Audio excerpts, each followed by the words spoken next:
And good Saturday morning to you. Welcome to WFMJ Weekend today. The calm before the storm. You always hear it, but it is very calm outside right now. Quite literally today, yeah. Exactly. The valley bracing for a big winter blast. A body found on Youngstown's south side is identified as a man missing since last year. Well, an emotional day in the courtroom Friday for the family of murder victim Carl Herrig as his friends testified about plans that he made to move forward with his life.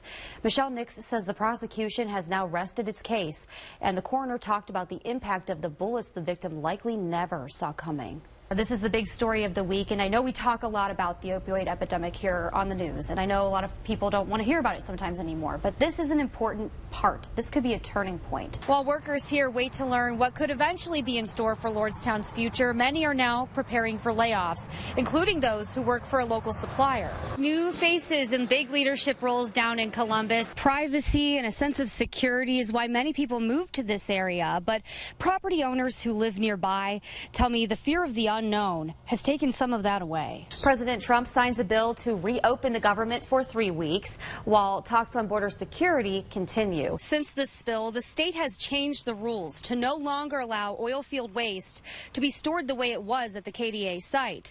That spill traveled into the wetland and beyond, and I'm told it was a major contributing factor to that decision. The property owner says they're going to continue to shoot the boar if they turn up on their property, but they question why this is their problem in the first place. I spoke with workers as they left this plant's parking lot for what could be their very last time. They tell me workers inside were in tears today and emotional. The UAW says it plans to fight and continue to fight to bring another product to this plant, and they hope the message that they gathered here to send today makes it all the way to Detroit. We saw some of the last cruises go to dealerships today as we drove by the plant today. They were being put up onto trucks. Someone who saw the last cruise go down the line today, Tim O'Hara, thank you so much for joining me this evening. You know, a lot of the workers I spoke with as they came out of the plant today driving home, some said they don't have transfer options. What's the mood among your workers right now? What are they talking about at the union hall to you personally? What options do they have if they can't transfer? And you mentioned temps might be in their way.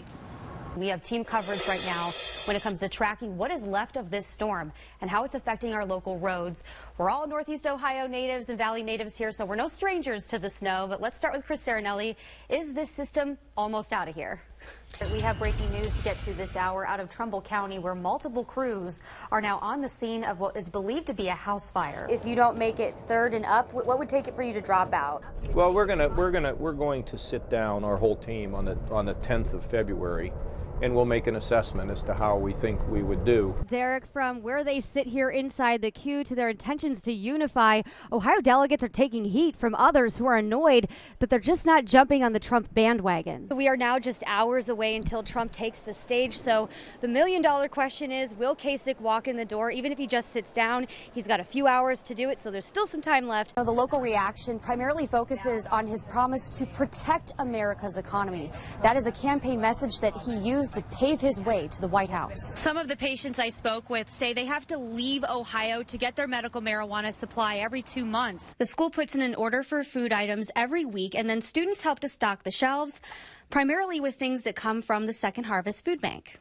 That is something that Trumbull County Prosecutor Chris Becker says he wants. He wants the stiffest punishment possible. He says LaRosa remains a danger to the public and he should be locked up for the rest of his life. With uncertainty looming over the future of GM Lordstown and General Motors for that matter, we are meeting with industry insiders to get knowledge and maybe an outlook on what could be the future for General Motors and the jobs here in our valley. So joining me this morning to talk a little bit more about that is Autotrader.com executive analyst Michelle Krebs. Thank you so much for joining me here on the Renaissance Center building patio, which overlooks Canada, by the way. Pretty neat. And this is really the home of one of the big three. It's a massive building in size and scope, but really the industry isn't as big as it used to be. And I think that's something that maybe we're looking at now as things are changing in the industry. In your 35 years in your career, what have you seen happen to American auto jobs, and how do you think our plant fits into that future?